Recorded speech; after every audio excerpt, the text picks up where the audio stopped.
मी नेहमी सांगत असतो की घटस्फोट होणाऱ्या प्रत्येक कुटुंबानं खऱ्या अर्थानं एवढा शब्द समजून घ्यावा, आता पुढची पावलं आपल्याला टाकायची आहेत, पण पावलं जरी आपण टाकणार आहोत खऱ्या अर्थानं पावलं दोन चालतील, विचार मात्र एक असेल. आपले हात चार असतील मात्र खऱ्या अर्थानं बंध एक असेल. आपली नजर खऱ्या अर्थानं डोळे दोघांचे दोन असतील, भाव मात्र एक असेल. दोघांचे दोन तोंडही असतील पण त्यातून निघणारी साध मात्र एक असेल. खऱ्या अर्थानं विवाह शब्दाचा किती गोड अर्थ सावता महाराजांनी अवघ्या 4 शब्दांमध्ये सांगितला. विवाह हे 7 जन्माचं बंधन आहे आणि विवाह जर योग्य व्यक्तीशी झाला आयुष्याचं सोनं होतं, पण ते नातं जर चुकलं तो भविष्याची माती झाल्याशिवाय राहत नाही. आज खऱ्या अर्थानं तारुण्याच्या वाटेवरती आयुष्यात पुढं जाताना फक्त जीवनातली निवड चुकली किंवा सप्तपदी चुकीच्या माणसासोबत झाली म्हणून आयुष्याची अवहेलना होणारी अनेक कुटुंब आपण पाहतो.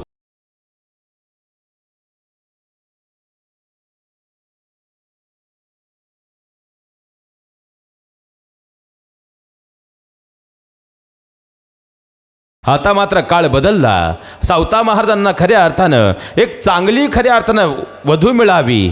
आता सावता महाराजांचा विवाह करायचा. आई वडिलांची मायेची साज अशी होती, माझ्या सावताचा सांभाळ खऱ्या अर्थानं तिने नीट केला पाहिजे. मग काय करावं? अरणगावच्या शेजारचं भेंडी नावाचं गाव आणि त्या गावामध्ये खऱ्या अर्थानं एक कन्या परसोबा आणि नांगीताईच्या दृष्टीस पडली, ती जनाई. आता खऱ्या अर्थानं जनाईकडं पाहिलं, तिचे संस्कार पाहिले आणि मग मात्र नांगीताई आणि परसोबांच्या मनामध्ये विचार आला, आपल्या सावतासाठी हीच योग्य वधू आहे. घरी विचारण्यात आलं, होकार मिळाला आणि सावताला दुसऱ्या दिवशी सांगितलं, सावता इकडे ये. अरे शेतामध्ये एकटे तुझे 2 हात राबतायत, 2चे 4 झाले पाहिजेत. आता 2चे 4 करायचे, तुझं लग्न करावं लागेल त्यासाठी आणि तुझ्यासाठी मुलगी पाहिली, तुझं काय मत? आता त्यावेळेस विचारावं खऱ्या अर्थानं लागत नव्हतं, माहीत होतं सावतोबा हाच म्हणणार, आई वडिलांचा शब्द आहे. आता मात्र हा म्हणून लग्नाच्या दिवशीच पळून जाण्याची प्रकरणं वाढू लागली. किती मोठा प्रवास अधोगतीकडं की संस्काराच्या मार्गावर. अंतर्मनाला मात्र विचार केला पाहिजे. होकार मिळाला आणि खऱ्या अर्थानं विवाहाचा बेट ठरला. मंगलाष्टकं सुरू झाली आणि पाहता 7 जन्माचं ते बंधन आता मात्र विवाहाच्या रूपानं सावतबांच्या अंतकरणापर्यंत रुजलं. आणि त्याच दिवशी सावतबांनी सांगितलं, जना लक्षात घे बरं, अहो खऱ्या अर्थानं आता पुढची पावलं आपल्याला टाकायची आहेत, पण पावलं जरी आपण टाकणार आहोत खऱ्या अर्थानं पावलं दोन चालतील, विचार मात्र एक असेल. आपले हात 4 असतील मात्र खऱ्या अर्थानं बंध एक असेल. आपली नजर खऱ्या अर्थानं डोळे दोघांचे दोन असतील, भाव मात्र एक असेल. दोघांचे 2 तोंडही असतील पण त्यातून निघणारी साध मात्र एक असेल.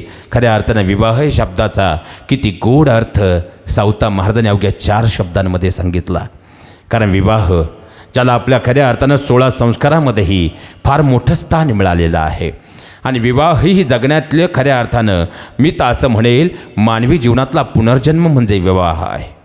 कारण खऱ्या अर्थानं बाळ जन्माला आलं आणि त्यावर संस्कार झाले की त्याचं जगणं बदलतं आणि विवाह झाला की माणसाचं वागणं बदलतं असं म्हणतात ते उगच नाही.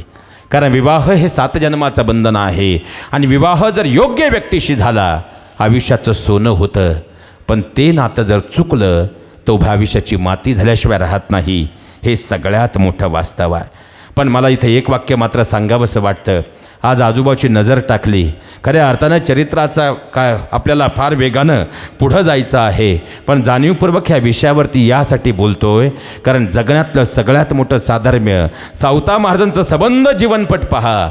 या प्रत्येक पावलावरती जनाई मातेनं दिलेली साथ आणि परशुबांचं जीवन पहा, नांगीताईने दिलेली साथ, यामुळं चरित्र पदापर्यंत आहे. हे सगळ्यात मोठं वास्तव आहे. आणि आज आम्ही स्वतः कन्सर्टला केसेस पाहतोय.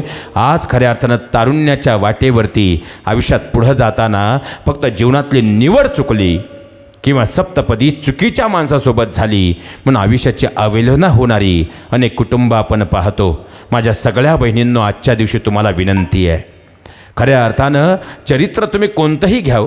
आता रामायणाचाच पूर्वार्ध त्रेतायुगामध्ये जर बाबा पाहिला तर सीता मातेनं खऱ्या अर्थानं आपल्यासाठी जो वर पाहिला त्यामध्ये काय पाहिलं? त्यामध्ये पाहिलेली सगळ्यात महत्त्वाची गोष्ट असेल ते म्हणजे स्वसामर्थ्य. त्यांनी खऱ्या अर्थानं आपला हक्कासाठी जो मुलगा पाहिला, श्रीरामांच्या रूपानं जो वर मिळाला, तो वर म्हणजे खऱ्या अर्थानं स्वसामर्थ्यानं परिपूर्ण असणारा होता. आज आमची सीता, गीता, नीता काय पाहते हा मात्र विचारशील प्रश्न आहे. कारण खऱ्या अर्थानं त्यामध्ये सगळ्यात मोठं एक शब्द येतो, रामायणातला एक शब्द मी नेहमी सांगत असतो की घटस्फोट होणाऱ्या प्रत्येक कुटुंबानं खऱ्या अर्थानं एवढा शब्द समजून घ्यावा, आणि तो म्हणजे स्वामी.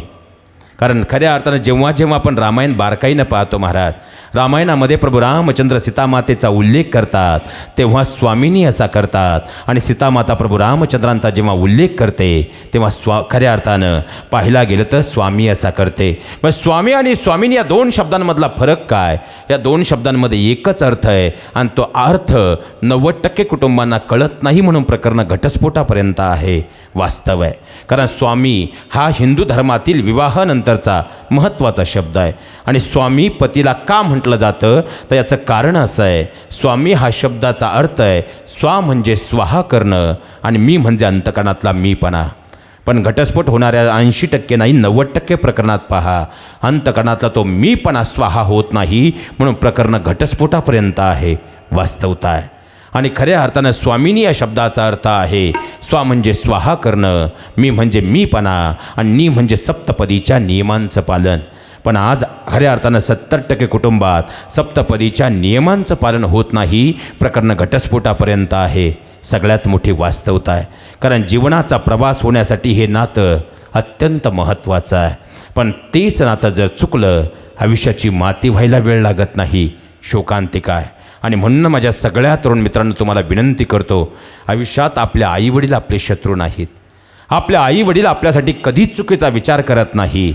फक्त खऱ्या अर्थानं आपण त्यांना समजून घेणं आणि घरातलं कम्युनिकेशन वाढवणं अत्यंत गरजेचं आहे. पण जेव्हा खऱ्या अर्थानं एखादी मुलगी चुकीचा निर्णय घेते तेव्हा मात्र त्या मातापित्याच्या डोळ्यातून अश्रू आल्याशिवाय राहत नाही. सगळ्यात मोठी वास्तवता आहे.